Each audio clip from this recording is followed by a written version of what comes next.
नमस्कार,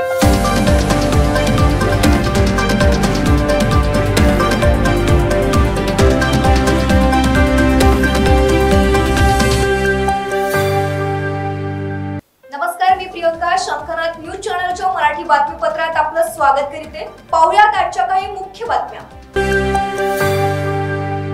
नागपूर जिल्ह्यातील रामटेक तहसील येथील एक जागरूक नागरिक किशोर कुंभलवार हे रामटेक बस स्टॉप वरून जात असताना रामटेक गहू तलाव रोडच्या बाजूला एक घुबड पक्षी रोडवर उभा दिसला. तो घुबड जखमी अवस्थेत उभा होता. उडू शकत नसल्याने गाडीवाल्याने त्याला धडक दिल्याचे दिसून आले. तिथनं जात असताना किशोर कुंभलवार यांनी वेळ न घालवता त्वरित वाईल्ड चॅलेंजर ऑर्गनायझेशन, प्राणीमित्र राहुल कोठेकर व अजय मेहरकुडे यांना फोन करून माहिती दिली व घुबड पक्षी रोडवर जखमी अवस्थेत आहे. त्वरित प्राणीमित्र घटनास्थळावर पोहोचून त्यांनी त्या घुबड पक्षाला सुखरूपपणे पकडले. त्या पक्षाला पकडून पाहिल्यानंतर त्या घुबडाचे रक्त भरलेला एक पंख तुटलेला दिसला व काही ठिकाणी जखम सुद्धा दिसली. कोणीतरी गाडीवाल्याने धडक दिल्याचे दिसून आले. जवळील वाईल्ड चॅलेंजरच्या कार्यालयात तात्पुरता उपचार करून त्या पक्षीला रामटेक वन विभागात पाठवून पंचनामा करून पुढील उपचारासाठी टीटी सेंटर नागपूर पाठवण्यात येणार असल्याची माहिती रामटेक वन परिक्षेत्र अधिकारी अनिल भगत यांनी दिली आहे.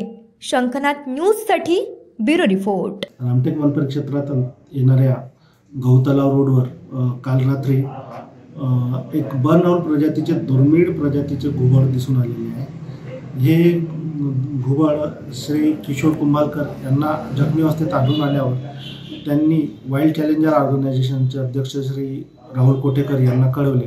राहुल कोठेकर यांनी लगेच वन परिक्षेत्र अधिकारी कार्यालयात संपर्क साधून त्याबाबत माहिती दिली व ते घुबड पुढील उपचाराकरिता आमच्या स्वाधीन केलेले आहे. ते घुबड आम्ही पुढील उपचाराकरता ट्रान्झिट ट्रीटमेंट सेंटर नागपूर येथे हलवण्यात येत आहे. आम्ही याद्वारे असे आवाहन करतो की वन्यप्राणी कोणत्याही परिस्थितीत गंभीर जखमी दिसल्या किंवा जखमी दिसल्यास वन परिक्षेत्र अधिकारी कार्यालय रामटेक तसेच नेचर वाईल्ड चॅलेंजर ऑर्गनायझेशन यांना कळवावे.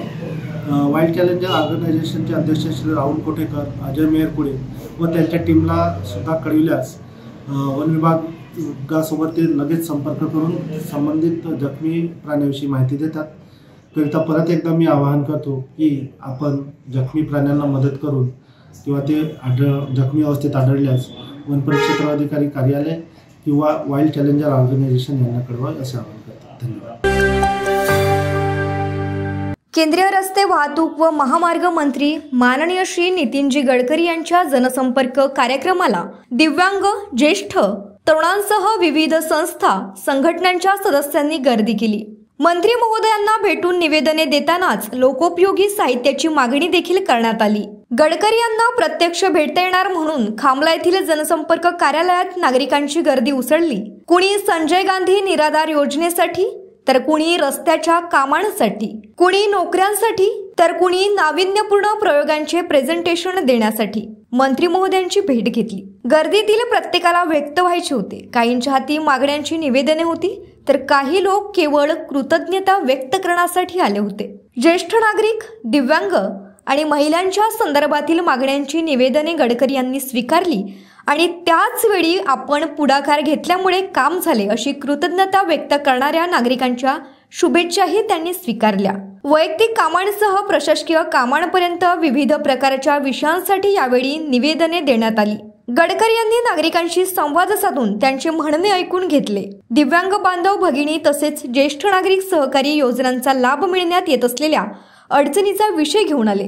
यासोबतच रेल्वे, महामार्ग, कृषी, सहकार, पर्यावरण, पाणी पुरवठा, ऑटोमोबाईल अशा विविध क्षेत्र व विभागांशी संबंधित विषय नामदार गडकरी यांनी ऐकून घेतले. यावेळी अयोध्या यात्रेवर निघालेल्या सनातन रक्षक सेनेच्या वाहनाला गडकरी यांनी शुभेच्छा दिल्या. तामिळनाडू येथील कोईम्बतूर शहरातील कार्तिकेय विश्वकर्मा या तरुणाने इलेक्ट्रिक स्कूटरचे स्टार्टअप सुरू केले आहे. ट्रायडंट एक नावाने त्याने कंपनी सुरू केली असून kick scooters, electric vehicle, electric boat आदींमध्ये वापरल्या जाणाऱ्या बॅटरी देखील त्या अंतर्गत तयार होतात. या तरुणांनी आज नामदार श्री नितीनजी गडकरी यांची भेट घेऊन इलेक्ट्रिक स्कूटरचे प्रात्यक्षिक दाखविले. मंत्री महोदयांनी या तरुणांच्या प्रयत्नांचे कौतुक करून शुभेच्छा दिल्या. शंखनाथ न्यूज साठी ब्युरो रिपोर्ट. चंद्रपूर जिल्ह्यातील काही तालुक्यात शनिवारी झालेल्या अवकाळी पाऊस व गारपीटमुळे शेतमालाचे मोठ्या प्रमाणात नुकसान झाले आहे। या नुकसान झालेल्या पिकांचे पंचनामे करून शेतकऱ्यांना तात्काळ मदत उपलब्ध करून देण्याचे निर्देश राज्याचे वन सांस्कृतिक कार्य व मत्स्य व्यवसाय मंत्री तथा चंद्रपूरचे पालकमंत्री नामदार श्री सुधीर मुनगंटीवार यांनी जिल्हाधिकाऱ्यांना दिले आहेत। 10 फेब्रुवारी रोजी जिल्ह्यातील वरोरा, भद्रावती, चंद्रपूर, पोंभुर्णा या तालुक्यात अवकाळी पावसासह गारपीट तर ब्रह्मपुरी, नागभीड, राजुरा, कोरपना, मूल व इतर तालुक्यात अवकाळी पाऊस झाला। त्यामुळे हरभरा, गहू, तूर, ज्वारी, जवस व इतर पिकांचे मोठ्या प्रमाणावर नुकसान झाले आहे। या नुकसानीचे त्वरित पंचनामे करून नुकसानग्रस्तांना तातडीने मदत देण्यात यावी असे निर्देश नामदार श्री सुधीर मुनगंटीवार यांनी जिल्हाधिकाऱ्यांना दिले आहे। तसेच जिल्हा प्रशासनाने केलेल्या कार्यवाहीचा अहवाल पालकमंत्री कार्यालयात सुद्धा सादर करावा अशाही सूचना त्यांनी दिल्या। आपदग्रस्तांच्या पाठीशी आपण खंबीरपणे उभे असून कोणीही मदतीपासून वंचित राहू नये अशा पद्धतीने कार्यवाही करण्याचे निर्देशही नामदार मुनगंटीवार यांनी जिल्हाधिकाऱ्यांना दिले आहेत। शंखनाथ न्यूज साठी ब्युरो रिपोर्ट।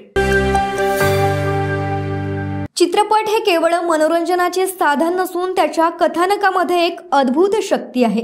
डॉक्टरपेक्षा चित्रपटाच्या डायरेक्टरचा हात प्रेक्षकांच्या थेट हृदयात पोहोचतो। अशी चित्रपटसृष्टी राज्यात टिकली पाहिजे यासाठी आपण सदैव प्रयत्नशील असून फिल्म फेस्टिवलच्या धर्तीवर आता भव्य दिव्य मराठी चित्रपट उत्सव सुरू करणार असल्याची ग्वाही राज्याचे सांस्कृतिक मंत्री तथा चंद्रपूर जिल्ह्याचे पालकमंत्री सुधीर मुनगंटीवार यांनी दिली। चंद्रपूर येथील मिराज सिनेमा येथे दुसऱ्या चंद्रपूर इंटरनॅशनल फिल्म फेस्टिवलचे उद्घाटन करताना ते बोलत होते। यावेळी मंचावर प्रसिद्ध दिग्दर्शक तथा पुणे फिल्म फेस्टिवलचे अध्यक्ष डॉक्टर जब्बार पटेल, जिल्हाधिकारी विनय गौडा, मनपा आयुक्त विपिन पालीवाल, प्रसिद्ध दिग्दर्शक समर नखाते, वल्ली चित्रपटाचे दिग्दर्शक मनोज शिंदे, अभिनेता देवा गाडेकर यांच्यासह हरीश शर्मा, राहुल पावडे, डॉक्टर मंगेश गुलवाडे, प्रकाश धारणे आदी उपस्थित होते। भाषेपूर्वी अभिनयातून संवाद साधला जात होता असे सांगून मंत्री मुनगंटीवार म्हणाले,